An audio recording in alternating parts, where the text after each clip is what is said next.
توشہ خانہ کیس میں عمران خان نیازی اور اہلیہ بشرا بی بی کو 14 سال قید بامشقت کی سزا، 10 سال کے لیے نااہل قرار، مجموعی طور پر 1.57 ارب روپے جرمانہ۔ سائفر اور توشہ خانہ کیسز میں سزا کے خلاف اپیل کی تیاری، تحریک انصاف نے فیصلوں کی تصدیق شدہ کاپی کے لیے عدالت سے رجوع کر دیا۔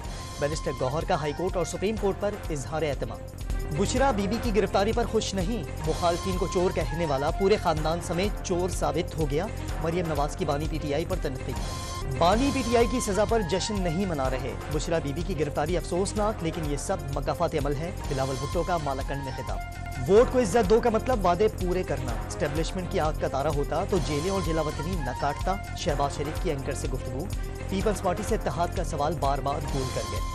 مختلف شہروں میں بیک وقت پی ٹی آئی کے جنرل باڈی اجلاس، عمر ایوب چیف آرگنائزر مقرر، اجلاس میں 15 روز کے اندر انٹرا پارٹی انتخابات کی قرارداد منظور کر لی گئی۔ باجوڑ میں فائرنگ سے این8 پر آزاد امیدوار ریحان زیب خان جاں بحق، 4 افراد زخمی، چمن میں فائرنگ سے ANP کا کارکن چل بسا، دوسرا زخمی، کوئٹہ اور تربت میں دستی بم حملے۔